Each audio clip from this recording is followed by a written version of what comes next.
budget that came out January 9th. Please notice that there is no scheduled maintenance nor instructional equipment dollars there, okay? So use your equipment wisely, okay? Basically, real quick, how the budgeting process works is the governor, in fact, presents a proposal in January for the next year. There's a whole lot of lobbying back and forth through the spring.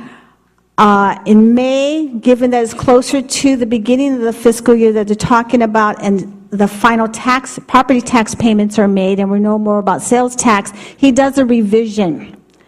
That revision is then taken to the legislature touches it and makes the changes they want. And in past years, for about 20 years, we would see a budget about October for a fiscal year that started in July. 3 years ago, they passed legislation that if, in fact, there is not a budget on the governor's desk by the third week of June, all pay stops for all legislators, and it's never retroactive. We've had an on-time budget ever since, imagine. So, and that's what we will see. In order for the college to actually start cutting checks on July 1st, which is the start of a new fiscal year, there must be a budget on record. So we take what we call a tentative budget to the board in June. They pass that so we can start actually operating. We take our final budget to the board in September. We cannot do the final budget until we close the previous year because we have to have an ending balance. That's why we bug you about getting all that stuff in on time, okay? So anyways, that's it in a nutshell. Let me give you in a nutshell what the governor's budget is trying to do. The governor is focused on poverty this year. He wants to bring equality to the community as a whole and give opportunity to those in poverty to be able to get out. And they are totally recognizing, and it's the assessment that that is going to be done through the community colleges. And the community colleges, therefore, did very well in this governor's proposal, better than any other agency, even K through 12. Okay? Which is why you see student success and adult education and apprenticeship programs on this list, okay? But remember that too, that's what they're wanting to have happen, and we need to therefore adjust what we do towards that goal. Okay, so what's in it for us? And I have all these budget projections and all kind of things. You only care about the bottom line, okay? So we have about a $42 million budget, give or take.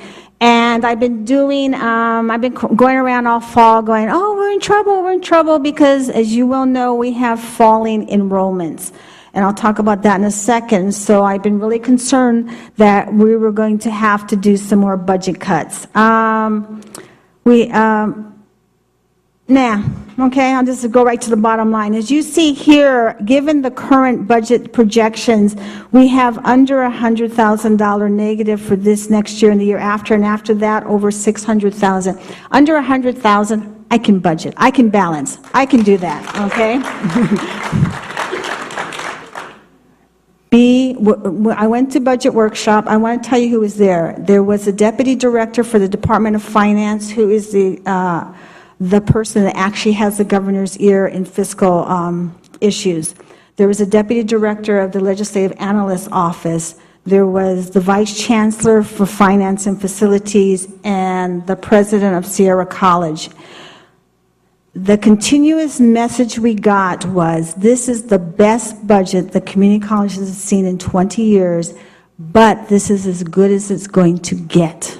So let me explain what that means. It's not necessarily means it's going to get bad again. What it means is that they've given a good portion of the budget to community colleges, but it probably is not going to, at the same percentage, continue to increase in future years.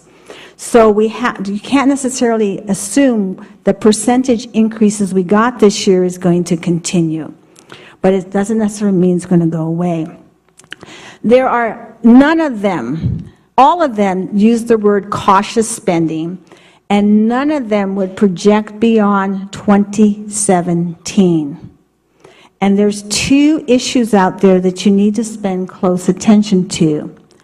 One is the fact that Proposition 30 is going to sunset in 2018. So depending on what they do with that, there could be a decrease in state revenue.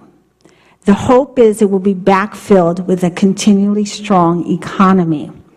Which brings me to the second concern. Historically, California goes through ups and downs in its economy. And it's about sometimes 7, sometimes 10, but about every 9 years, the economy of California dips, and that is 2018. Nobody is seeing any indication of a possible recession other than this historical point. So everybody's kind of just watching.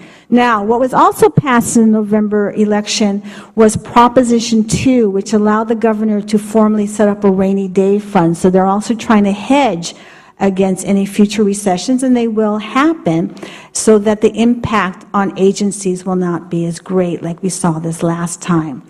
The other thing is over 60% of the state revenue comes from capital gains. The joke is there's 100 rich guys up in Silicon Valley who actually produces 60% of the state revenues.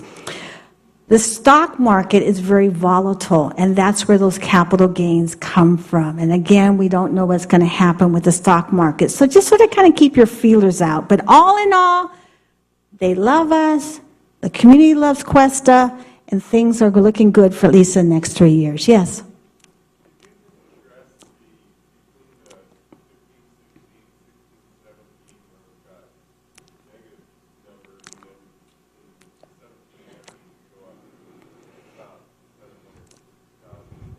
Right.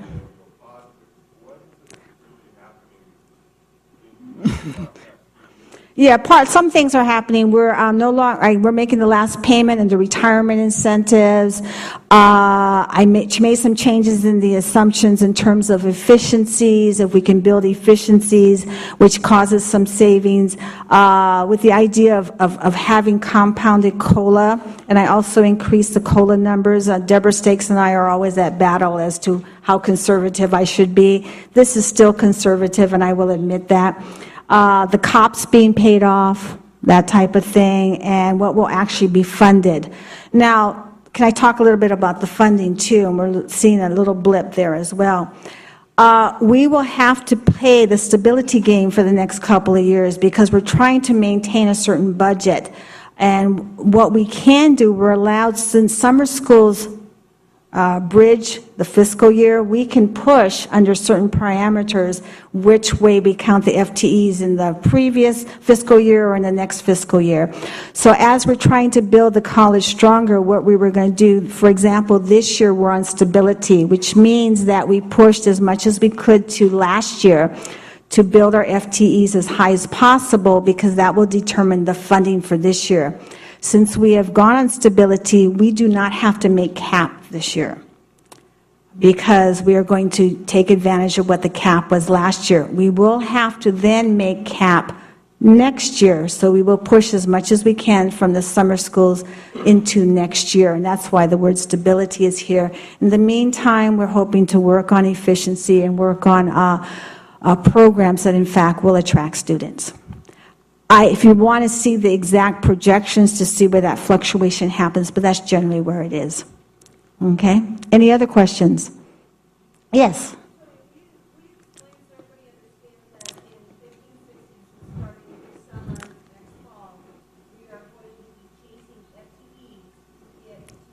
Yes.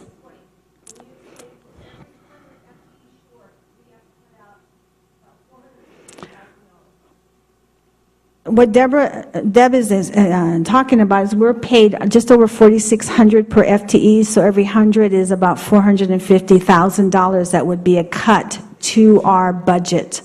And so what we're doing is, like I said, this past summer we pushed as many of the FTEs into last year to make last year as high as possible, which left us only, I think, about 90 FTEs of summer school that are actually being counted this fiscal year. what you will find is we will build summer school schedule that's going to allow us to push as much as next summer into next year. So we will shortly fall short of FT goal this year. There's no harm in that because we have claimed stability. But we're going to want to push as much into next year. And what you will find for the 15-16 year, that the summer school 15 will push into that year, and the summer school 16 will push back into that year. But please know, every 100 FTEs we're short is about $450,000. Is that what you wanted me to say? Mm-hmm.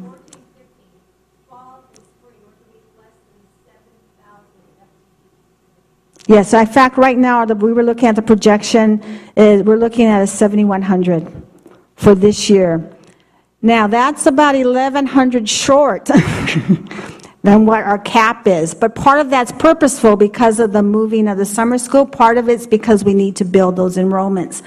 And in fact, I haven't told Terry yet, and I apologize. We're going to have to look at the swimming pool construction and make sure we don't affect losing FTEs from athletics and such.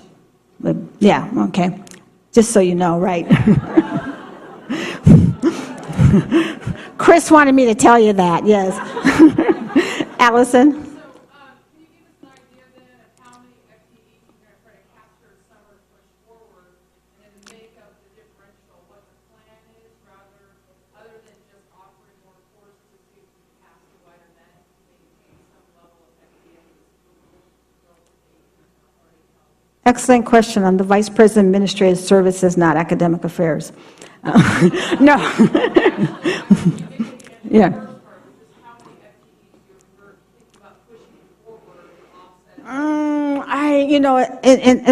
Enrollment management has like a 5-year schedule, and if I'm not mistaken, Brett, it's about 600? 800, okay. Yeah.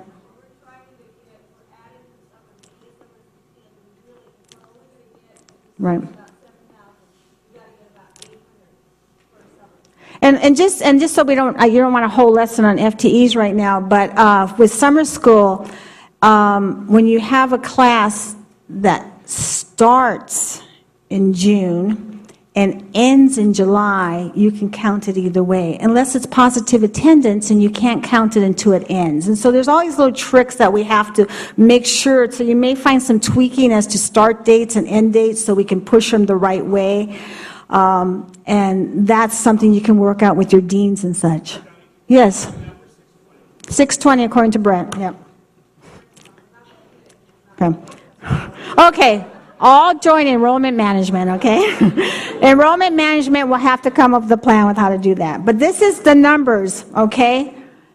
And you can see how integrated between enrollment management, what we do in the classroom, and how we're able to support all of this is so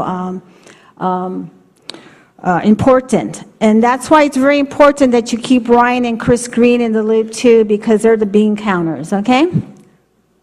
Any other questions? Okay. So the challenges are, like I said, another possible recession and what size that might be in around 2018, what's going to happen with Prop 30.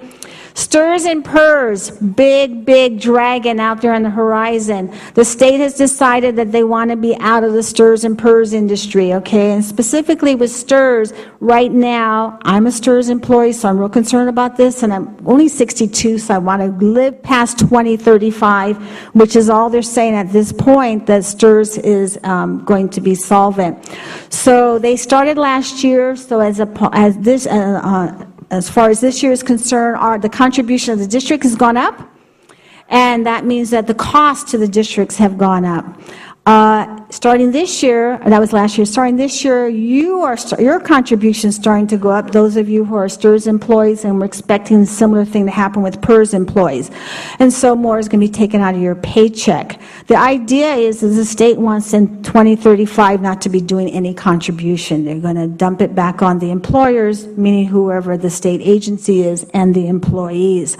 So not only does it affect you personally, but also affects the amount of money that we have to make other operational expenditures. We were given some money in this proposed new budget to up our base to help pay for that. it's not going to be enough when the whole plan rolls out through 2021 or whenever it is, okay? So you need to really pay attention to that. Also, the state's other concern is their requirements for affordable health care. What the roles of Medi-Cal are really increasing, but that cost right now is being carried by the federal government, but parts of it are going to be transferred to the state in the next couple of years, which means they have less money to put to other programs. And so they're dealing with that as well. I am concerned that there's no scheduled maintenance and instructional equipment dollars there, because that means it comes out of other operational areas, because we need both. And the community colleges did so well in this proposal, and we did fairly well last year. There's going to be a lot of argument and lobbying this spring from agencies who haven't seen any new money in 7-8 years. And so that's another concern in how that's all going to come out. Questions about that? Okay, like I said, the focus is on poverty, the rainy day fund because of the possible recession, and protecting and they want new monies for community colleges to help with these agendas. So what now? As I explained, they're going to lobby, we're going to see how it comes out in the tax rolls, and then we will get our budget in late June, so we'll know better by September what the budget will look like. Any final questions? Another goal I had is I wanted to educate the district as much as possible on the budget. Some of you I've met with multiple times. Some of you, this may be the first time. So I really like to thank Dr. Stork for giving me this opportunity. Thank you.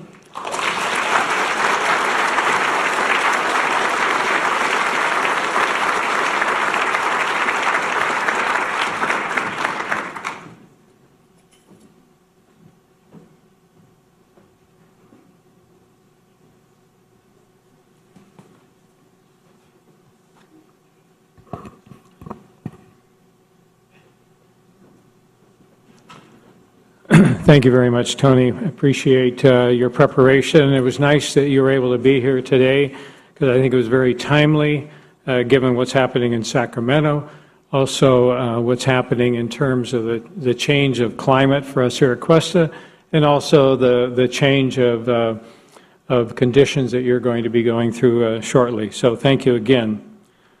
I want to also acknowledge the presence of all of our new employees who were introduced earlier, and again encourage you to reach out and introduce yourself and at least offer to direct them to where the nearest restroom is. Okay. I also want to acknowledge those employees who will be retiring here. Thank you, Don and Karen and Janie, for all your years of service to Cuesta, but more importantly, for the passion you have brought to your work, which has influenced the experience of not only your students, but those of us who have had the privilege of working with you. Your legacy of commitment and excellence will live on. I also want to acknowledge the award winners again this morning, Chris Whalen and Mike Kintner, for the receipts of the awards that you've served. I already commented that I knew that math teachers were inspirational, but Mike, you just proved it, yeah.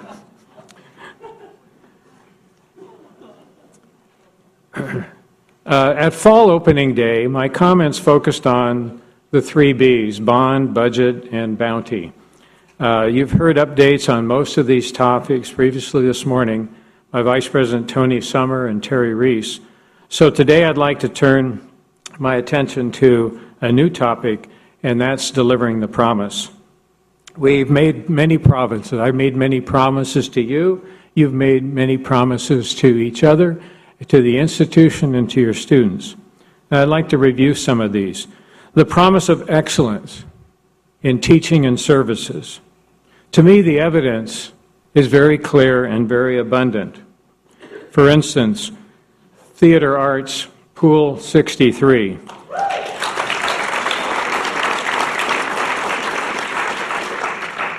This is an originally written and produced drama production created locally.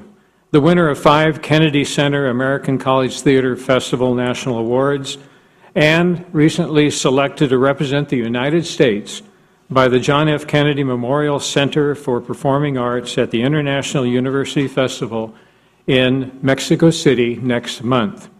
Cuesta is the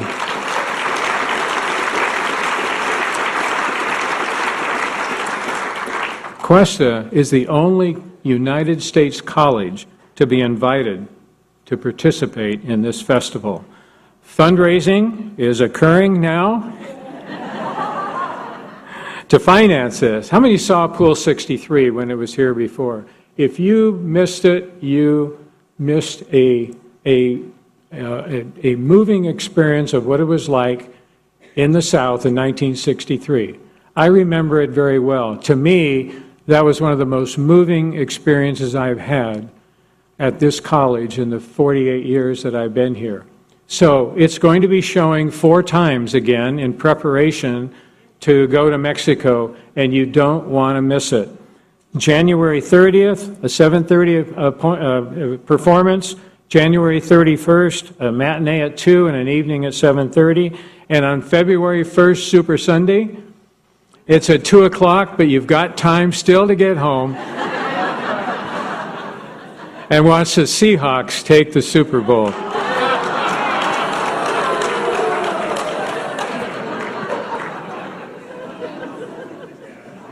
And I want to throw out a special thank you to the people behind the scenes that created and made this happen. To Bree Valle, Philip Valle, and Richard Jackson. If they're here, please stand. Okay. Thank you.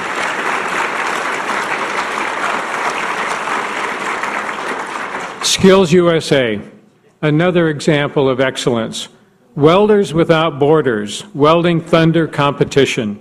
After winning the welding fabrication team competition in Arizona in 2013, Cuesta's welding fabrication teams, both men's team and women's team, won gold medals at North Orange Community College this fall for their excellence in teamwork.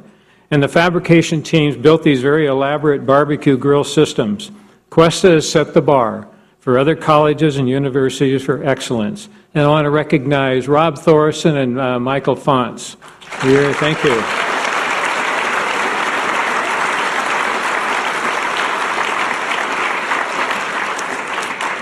Launching the Cuesta Promise. We promised the graduates of San Luis Obispo County high schools that they could come to Cuesta for a semester fee-free, based on that wonderful gift from the DeVica family. This unique scholarship program is currently benefiting 650 incoming freshmen, and now they're here and being able to enjoy that for a full year. Much work and coordination by employees from advancement, financial aid, counseling, and computer services made this all happen. Thank you for all of you who served on the Promise Planning Group and the leadership of Shannon Hill and Katha Reedstone. So if you've been on the Promise Planning Group team, please stand so we can recognize you.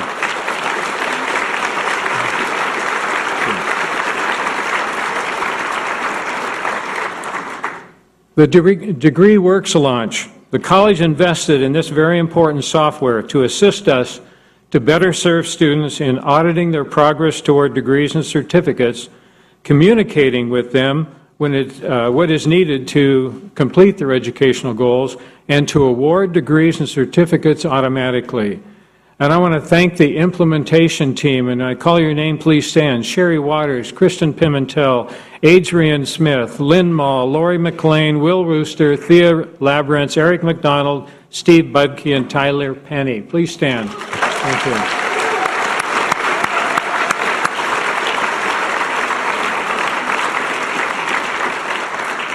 Financial aid delivery. This is one of the most important things we do for students, and that's deliver their resources so they can get on with business. Utilizing a continuous quality improvement approach, the Financial Aid Office has revised and implemented new sustainable processes, resulting in being 3 to 4 months ahead of previous years in awarding and delivering financial aid to our students, thereby supporting student retention and success. And I want to say a special thank you to Raul Aldama and Patrick Scott. If you're here, please stand. Okay. Thank you. Student Support and Success Program implementation. Our future student support and success program funding will be based on the number of students served and goal achievement. A great deal of coordination and collaboration across the district for delivery of student success core services, including student orientation, student education plans, student advising, and follow-up services and data tracking reporting has been completed. And I want to thank Candy Munoz, Aaron Lestretto, and Eric McDonald for the leadership. Thank you very much, everybody.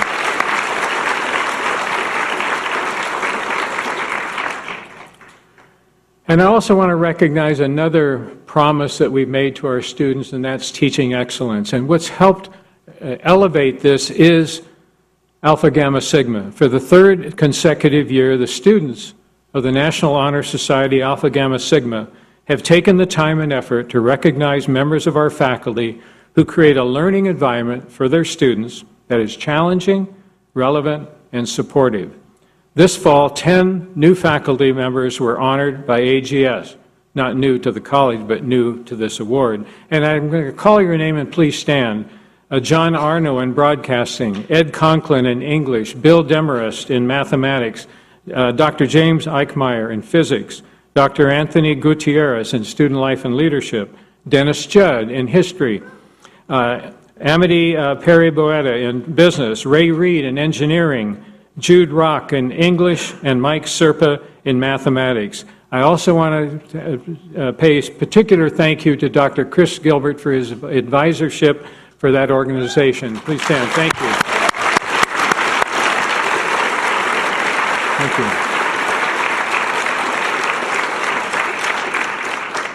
And wellness to all. The work of the Wellness Committee that has encouraged holistic wellness for all of us has been exemplary.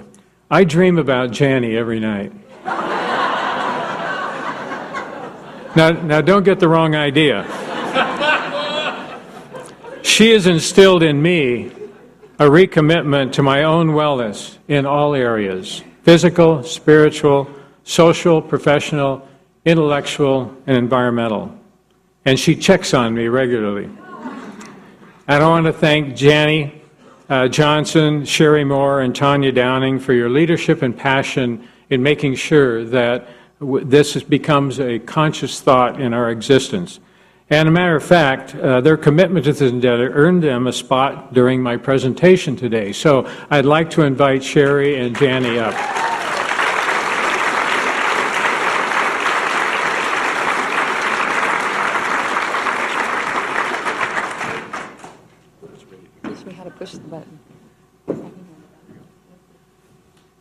Hi, everyone. Well, we're honored that we're part of the President's message this morning, and we want to thank Gil for all these years of supporting wellness. Some of you may remember 3 years ago when we busted through our sign over there and came in dancing.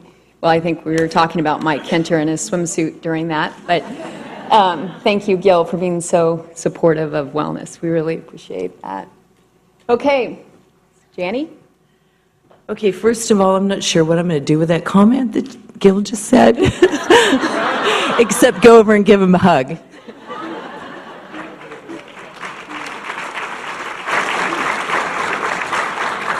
Okay, this is really cool that I get to be up here on the last semester that I'm here. And the main thing that I want to say is that I'm really grateful to Gil for giving us the opportunity to concentrate on the wellness of our employees. We've been through hell and back, right? This last few years. And I know a lot of you don't take our classes, and that's good. Our work schedules have been horrific.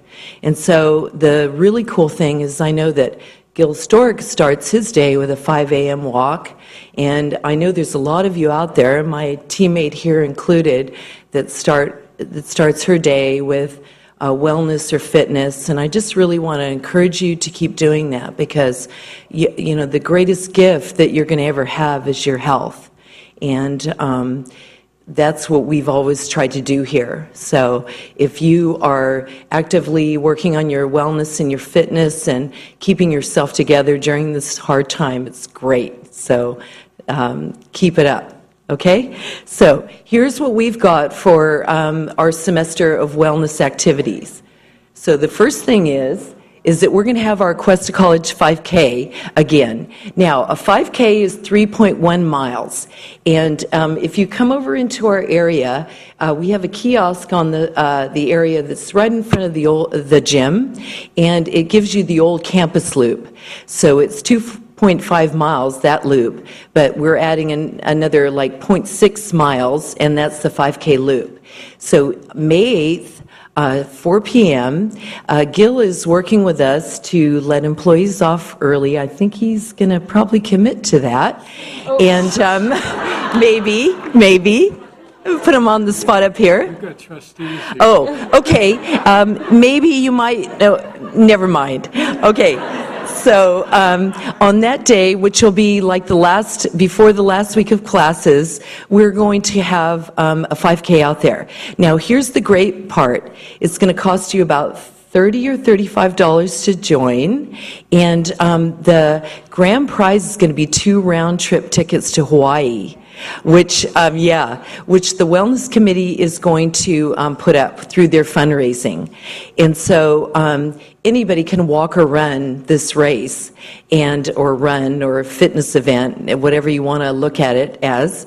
And so we're going to have that day. We're going to have students, we're going to have employees, and we're going to have a really great day, a lot of prizes. So our title sponsor is going to be Shackley, and Ian, who happens to be Sherry's son, who is in pro cycling. He is going to be, and this is a green company that Sherry's going to tell you about. He's going to be our sponsor. So I'm going to turn it over to Sherry. Okay.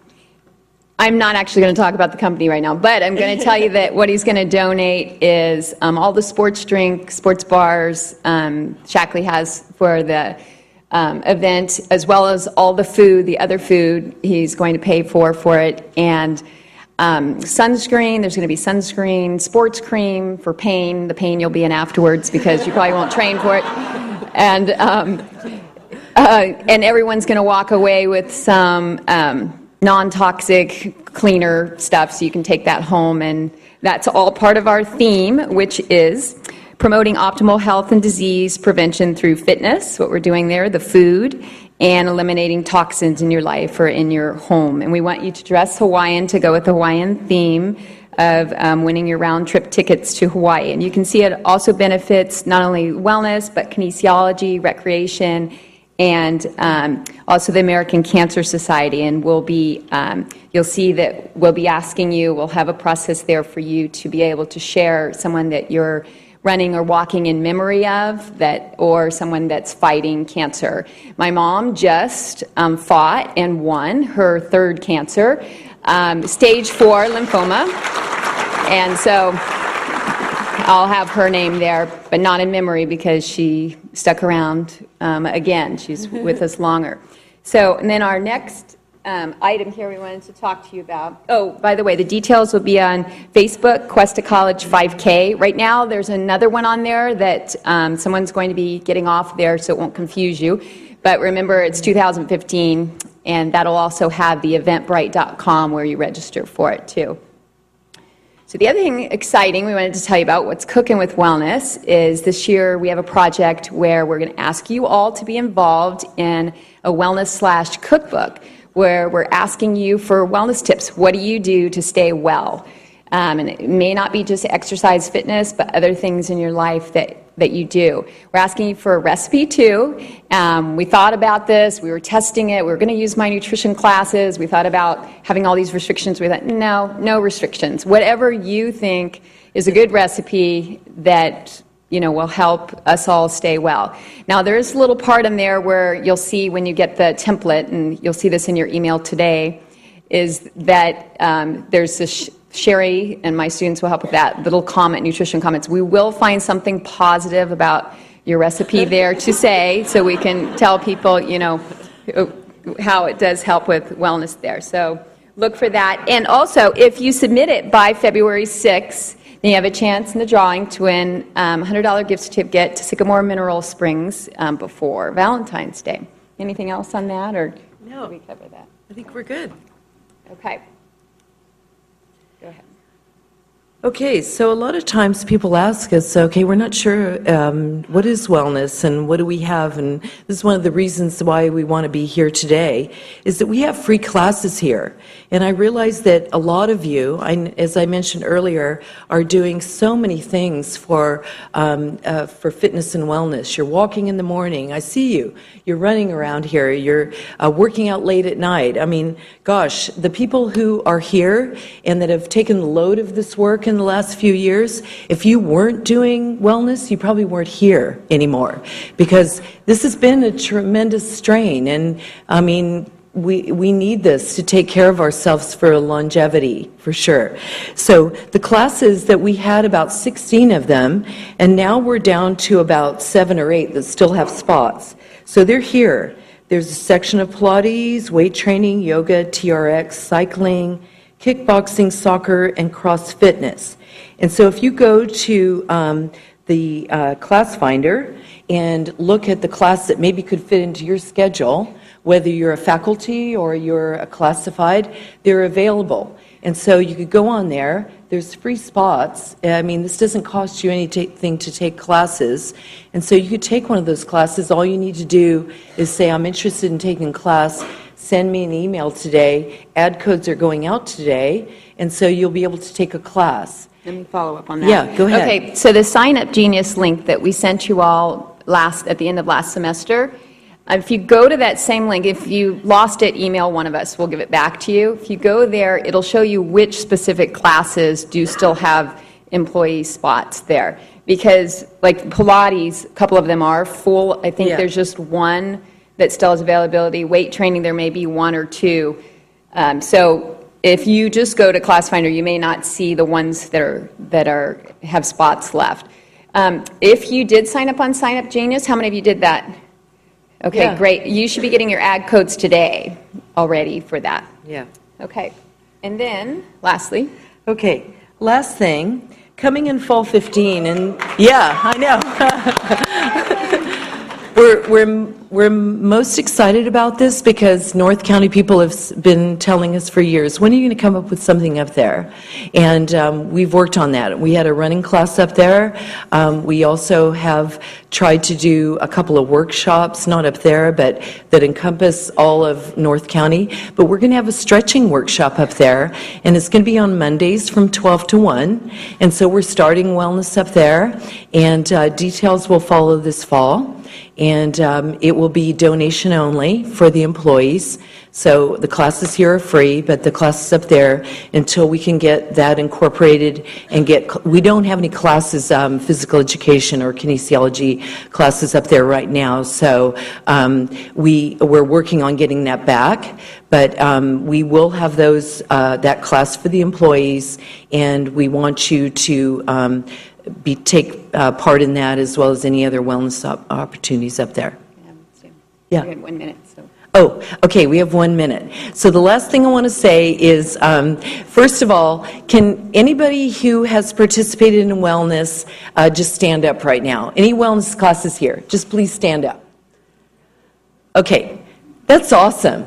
Okay, now, on that, can anybody who practices any type of fitness or wellness at least 3 days a week, please stand up? That's great. Now Okay, that's what I wanted to say. Okay, so look at how you guys you do have that message. Oh wait, stay up. Okay, so last thing is that we are going to just everybody needs to stand up, and we're just going to do a big stretch. And just stretch. Go ahead, just do it. Just stretch, just side to side. Bring your legs up, bring your legs up. Okay, stay standing, stay standing. I lied to her about the time. She thought she was last, but I'm last for the last 30 seconds. Okay. This incredible gal next to me has been doing this, leading you in wellness, for over 20 years, in step-a-thons, S-a-thons, workshops, opening days, flex activities, fundraisers, coordinating, doing newsletters, life walks, candlelight stretches, incentive programs, instructing the wellness classes. You've seen her up here many times. On behalf of the Wellness Committee, we have a gigantic, huge thank you. This is the last time we'll be doing this together. My partner in crime is retiring. Thank you, Janny.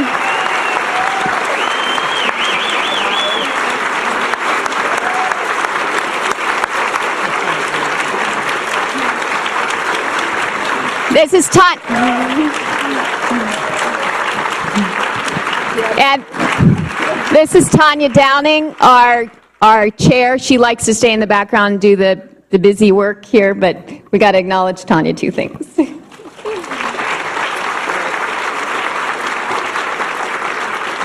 I just wanted to make one comment, and that is I joined the Wellness Committee because of Janny Johnson. You know, part of wellness is surrounding yourself with people that lift you up and make you want to be a better person.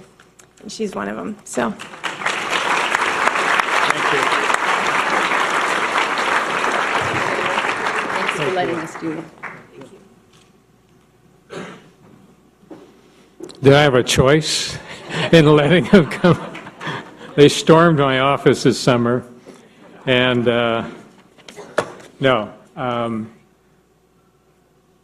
already said what these people bring to us, and you know, I was just watching as people stood, and I was glad I wasn't sitting anymore. So thank you very much, Sherry and Janny and Tanya, for this.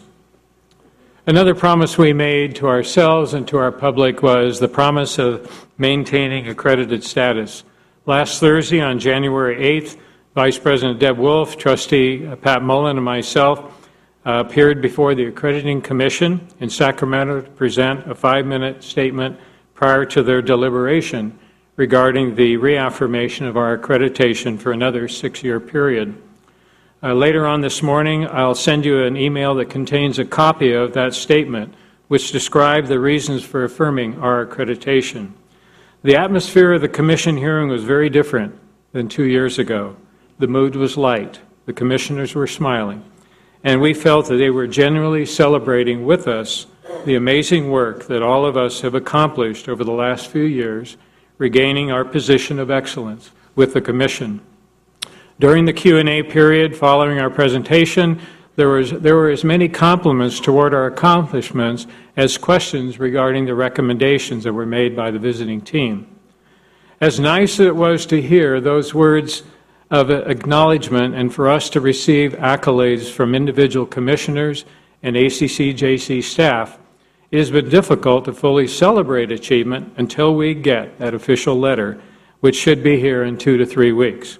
At that time, we will roll out an official announcement both internally and externally to reassure our district constituents that we remain committed to deliver the promise of compliance in meeting the eligibility requirements, standards, and policies of ACCJC. Also, I made a promise to you that we would successfully navigate change. On January 15th, 2010, during my inaugural opening day address to all of you, I made 11 promises to you that this college would become in the future as we adjusted to the new reality that Tony has been describing. I said that we'll be a college that can live within the funding provided by the state of California, and we're doing that. On December 20th of 2013, a little over a year ago, I sent an email message to all of you with a promise to you for the future. And I said in my message, quote, "We have stopped the financial bleeding, but now must work towards stabilization and taking back control of our financial future. I have made a pledge to all employee groups that we will work towards salary and benefit improvements, but everyone must exercise a degree of patience." And I want to thank you for that. We are making progress, but it's been a struggling and painstaking way. I also added what I will not do is to execute more layoffs or cut more programs just for the sake of generating revenue to improve salaries. So if we don't have new dollars, it's not going to happen. So don't expect me to make those kinds of decisions in order to benefit all of us in terms of our livelihood. I also made a promise that we'll be a college that will be doing less, but with elevated excellence and greater sense of pride. Now, less I meant not work less, because we're all working more and we're working harder than we ever have. But the scope of the services and programs that we're expected to deliver is smaller. And as evidenced by our progress towards accreditation compliance, we are excellent. And I noticed the looks on your faces of a sense of pride. I also said we'll be a college that, with the help of institutional advancement, will aggressively pursue private gift support. We have a very generous county and community.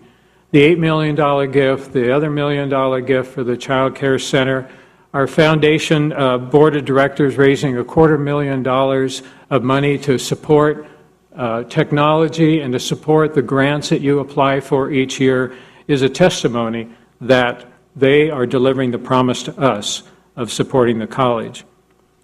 I said we'll also be a college that will provide its staff and students with a sense of security and certainty, a certainty of continued employment, a certainty of classes delivered. We're doing pretty well on that. You have certainty of your job. We need to develop a certainty for the classes for our students. We need to make sure that we're developing a schedule of classes is designed for them, not for us, not for our convenience, not for our lifestyle, not for our personal gain, but what they need to deliver the classes they need at the times they need them in the delivery method that they want them. That is what we need to become.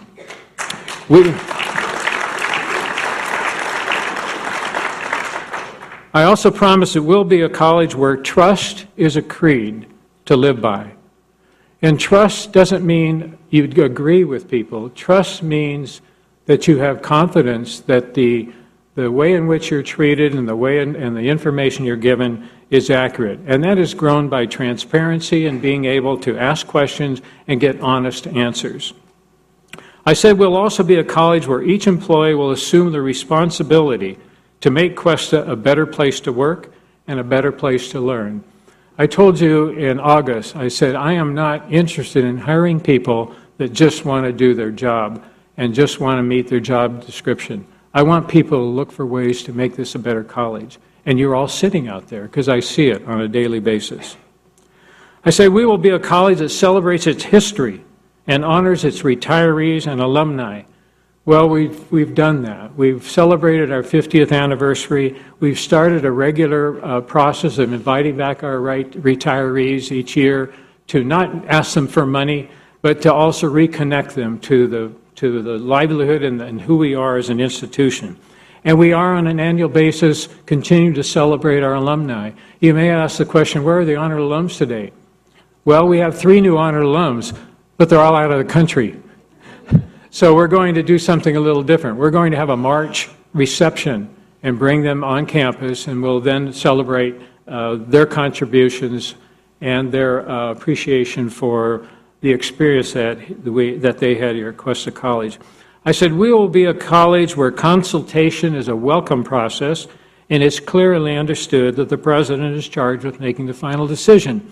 You have all developed this wonderful decision-making and governance handbook, which was sought after because I took some copies of these documents at the commission meeting. They asked for copies of that because they thought it was such a great document. We have developed a system in integrated planning and our decision-making process that's president-proof. And I say that none of these processes should depend on an individual. They shouldn't depend on who's standing here giving an opening day address. It should depend on all of you. And if a new president comes in and wants to change something, there is a process for that. When we assess the process, then that new president gets an opportunity to weigh in, but not just throw out the baby with the bathwater. So it's president-proof. I make decisions, and they're sometimes very difficult decisions. Sometimes I look back and say, that was a damn good decision I made. And other times I say, boy, I missed on that one. And I'm reminded of that when I have my evaluation, when it goes out to, since all the faculty have, they remind me of the summer of 2010 over and over and over again. And I'll have to admit, that was a bad decision. At the time, after being on the job for 3 weeks and given the circumstances, to me it was the best decision at the time. Looking back at it, it was a bad decision. And I own that. So don't write it again.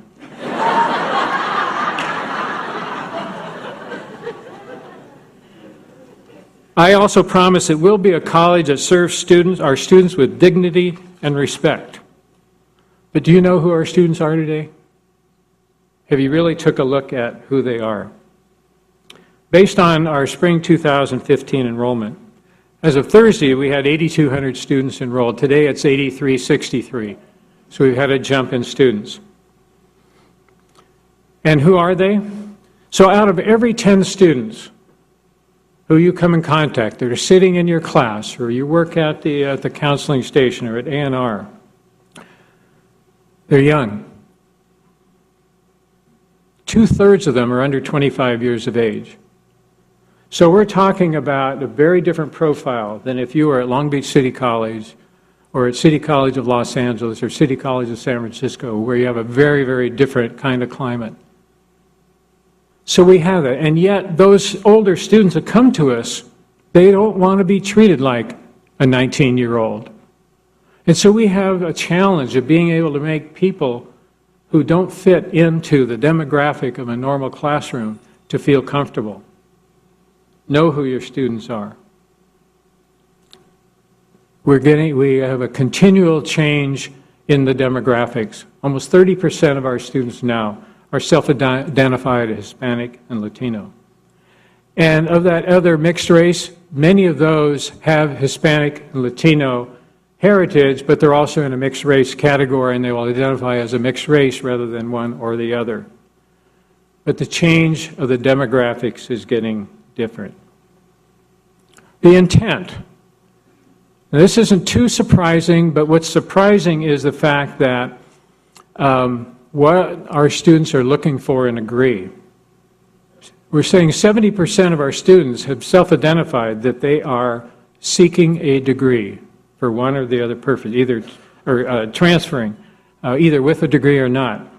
In that degree category, the associate degree for transfer has had a huge impact. Currently, we have almost 900 students that have signed up for a specific one of our 21 degrees that they're enrolled in right now. We've already awarded almost 400 transfer degrees since the inception. The big areas, the most sought-after degree area is business administration, where we have 241 students, about a fourth of those who are in the ADT program. And the other three top runners, which are about 8% each, are communication studies, psychology, and early childhood education, are the areas that our students are seeking degrees in preparation to transfer to the CSU. 2 out of every 10 are here specifically to pick up a job skill, either to take a course or a series of courses, to take a phlebotomy class, to take a welding class, to take a computer class in order to upgrade their skills or open up the window to an advancement or a new job.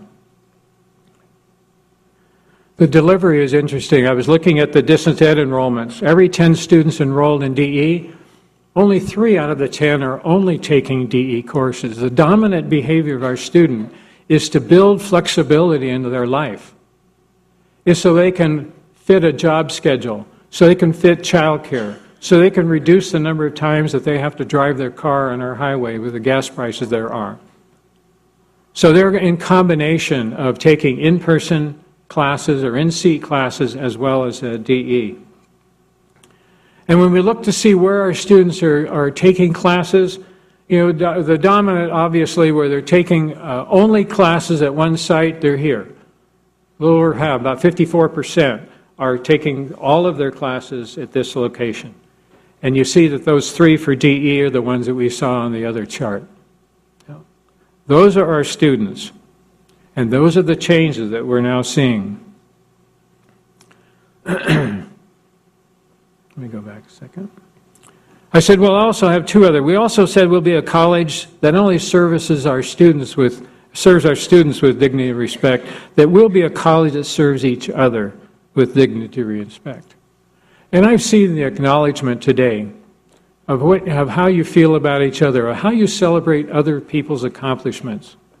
When those people know, when they get recognized, they know there are 20, 30, 40 other people are doing similar work that they're doing. So when you recognize an individual, a Chris or a Michael, they are just a representative of many more people that I see doing very similar things on a daily basis. And the last one that I said that I would promise you, I said, we would be a college where creating our own legacy for the future, for employees and for students, will be our passion and not our obligation. And I'd like to ask those of you who are here today that tenured faculty or tenure-track faculty, as well as all management employees hired or promoted since January of 2010, since I've been in office, will you please stand right now? The ones that I made the final decision on your employment, will you please stand? Let me just tell you something about that, too. One of the things during my interview with each of... Oh, stand up.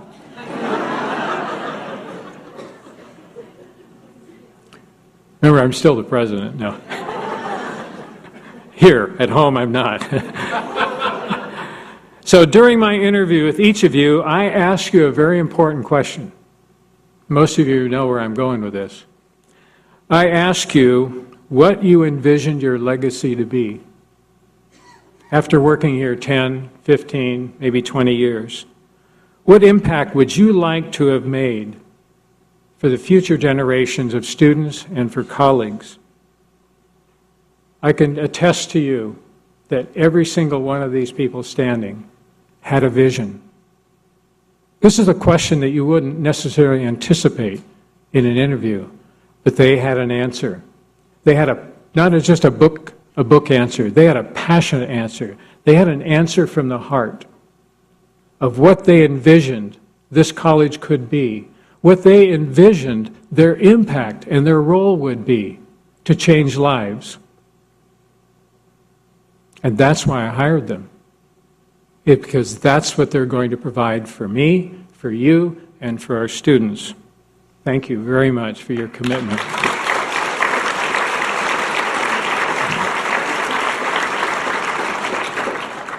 We also made a promise to the taxpayers regarding Measure L. You all heard Tony and Terry regarding the planning for and the implementation of Measure L. We will all have an obligation to be knowledgeable about these projects and timelines that were outlined for you. You'll be approached by your friends, your neighbors, and other people you don't even know, and they'll ask you the questions, what's happening with all that bond money? You know, we will be equipping you, each of you, so that you can answer those questions. And if you're asked a question that you don't have an answer for, we need to hear about that, so we can make sure that we formulate responses to those questions that are going to surface.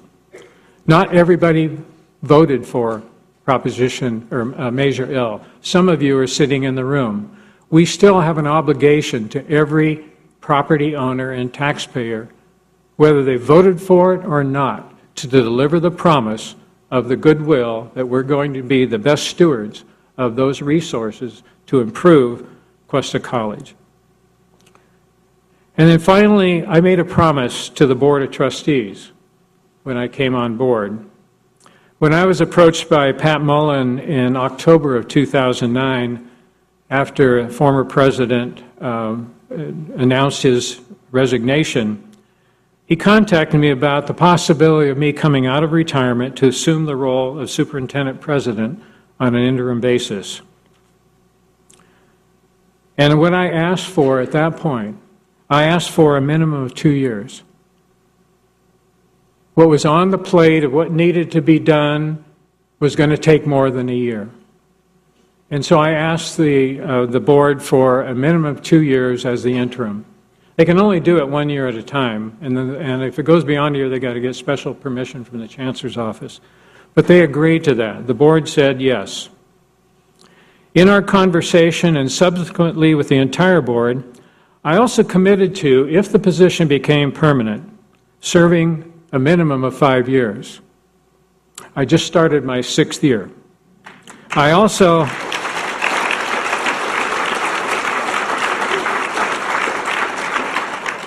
being a math major, you'd think I wouldn't have asked this question, but I said, I think it was facetious at the time, now I'm not so sure. I said, let's see, when I signed on, I was, what, 68 or 69? I said, I don't want to be doing this job when I'm 75 years old. I said, well, I just turned 73, you know, so somehow the numbers don't fit right now. As of December 31st, 2014, I have delivered my promise to the trustees. I have served my 5 years commitment. With my current contract ending on June 30th of this year, the board and I are in discussion regarding a contract renewal. The terms of that contract have not been finalized, both here or the terms at home. But I have indicated to the board that I would be interested in extending my time in this position. Thank you.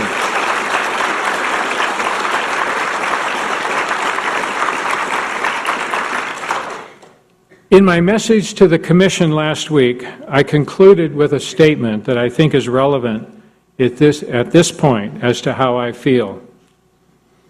I said, since the visiting team was at Cuesta College and Dr. Weiss gave his exit report to the 200 of us that were sitting in this room on October 3rd, I looked around the room and I sensed the feeling of pride, the feeling of accomplishment, and the tremendous feeling of ownership that was in the room from all of you was truly evident. One day, in the next few years, when I decide to retire again, I will also feel a sense of pride, a tremendous sense of accomplishment, but I won't have a sense of ownership because it's the institution and it's you who own the processes and the plans by which you make your decisions and you allocate your resources. With that realization, my 50-plus years at Cuesta College will therefore be complete. Thank you very much, and let's have a great semester. Thank you.